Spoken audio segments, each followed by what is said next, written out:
O salmo de hoje é o Salmo 129.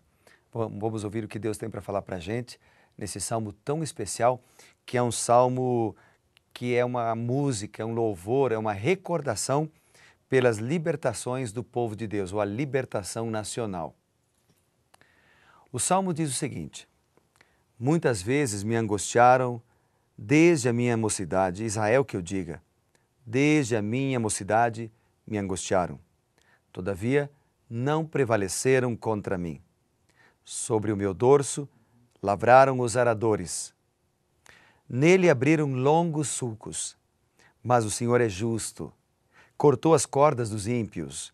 Sejam envergonhados e repelidos todos os que aborrecem a Sião. Sejam como a erva dos telhados, que seca antes de florescer, com a qual não enche a mão o ceifeiro, nem os braços o que ata os feixes. E também os que passam não dizem: a bênção do Senhor seja convosco. Nós vos abençoamos em nome do Senhor. Esse salmo, ele tem lições bonitas para nós. Ele apresenta a história de Israel na primeira pessoa. Então o salmista fala da história de Israel como se fosse a história dele. E ele usa algumas metáforas agrícolas interessantes para ilustrar o que aconteceu com Israel e também para ilustrar a ação de Deus em Israel. Então vamos lá. O versículo 1 ele diz: muitas vezes me angustiaram, desde a minha mocidade. A expressão minha mocidade, utilizada no versículo 1 do Salmo 129, ela é uma alusão à escravidão no Egito, quando o povo de Israel estava ali, no início da sua história, quando era um povo jovem. Sofreram, foram escravizados, foram chicoteados. Inclusive, a expressão chicoteados pode-se ver no versículo 2, quando ele diz o seguinte, no versículo 3, quando ele diz o seguinte, que se abriram nele longos sulcos. Esse longos sulcos é provavelmente aquilo que aconteceu nas costas dos israelitas, que eram chicoteados constantemente para que pudessem trabalhar como escravos. Então ele usa uma figura de linguagem da agricultura para dizer o que acontecia com o povo de Deus. Na sequência, eu quero voltar para o versículo 2 para enfatizar algo muito importante para você. Presta atenção. O verso 2 do Salmo 129 diz o seguinte: desde a minha mocidade me angustiaram, todavia não prevaleceram contra mim. Eu já falei para você que essa mocidade, ela aponta para o início da história dos israelitas, mas ela também tem uma aplicação pessoal, particular, individual. Então, quando ele diz assim, não prevaleceram contra mim, pode indicar que o povo de Israel foi protegido por Deus, que o povo de Israel foi guiado pelo Senhor. No entanto, também tem uma aplicação íntima, porque o salmista tinha certeza, era seguro de que Deus o protegia. E não só o salmista, quando nós olhamos para a Bíblia de um modo geral, amigo, nós vemos que ela apresenta um Deus protetor, um Deus que nos guarda mesmo quando passamos por lutas e provações. Por exemplo, lá no Novo Testamento, no livro de 2 Coríntios, capítulo 4, dos versos 8 a 10. Vamos lá comigo? 2 Coríntios, capítulo 4, do versículo 8 até o 10. Aqui está falando do apóstolo Paulo, mas ele diz: em tudo somos atribulados, porém não angustiados, perplexos, porém não desanimados, perseguidos, porém não desamparados, abatidos, porém não destruídos, levando sempre no corpo o morrer de Jesus, para que também a sua vida se manifeste em nosso corpo. Paulo reconhece que um cristão pode sofrer. Ele reconhece que um cristão pode passar por lutas, por dificuldades, por agruras, especialmente por causa do Evangelho.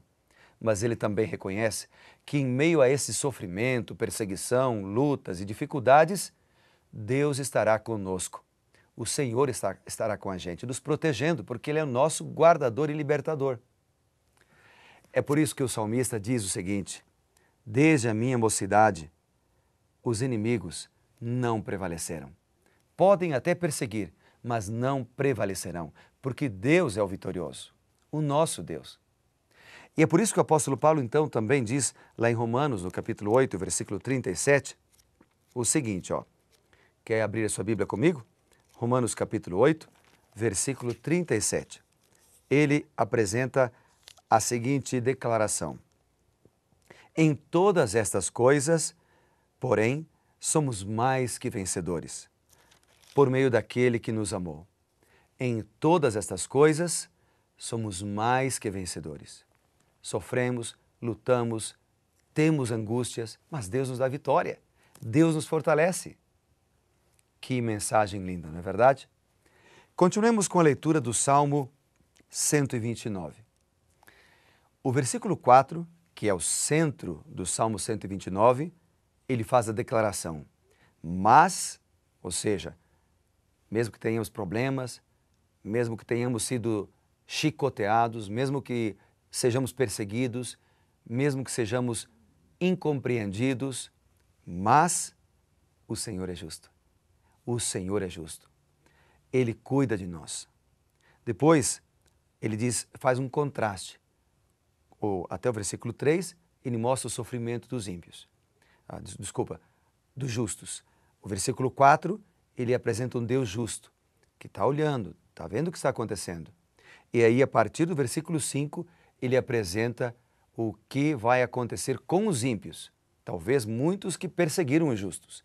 Então ele diz no versículo 5, sejam envergonhados, sejam repelidos, todos que aborrecem a Sião.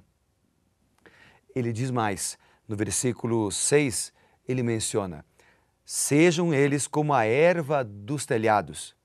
A erva dos telhados era uma erva que crescia no telhado em virtude de sementes que caíam ali por causa dos passarinhos, que pegavam sementes e deixavam cair sobre o telhado. Então elas cresciam muito rápido, como aquela parábola que Jesus menciona lá em Mateus, no capítulo 13, ele fala de várias sementes caindo em diversos tipos de solos. E tem uma semente que cai sobre as pedras ali. Elas acabam crescendo rápido, mas porque não tem solo profundo, elas também são destruídas, ou seja, morrem rápido. Então aqui ele apresenta esta figura de linguagem. Ele diz o seguinte, que os ímpios serão como a erva dos telhados, ou seja, não vão prosperar, não vão ter êxito, apesar de aparentemente vencerem. O que mais o Salmo 129 nos apresenta? Ele diz o seguinte, e também os que passam não dizem, a bênção do Senhor seja convosco.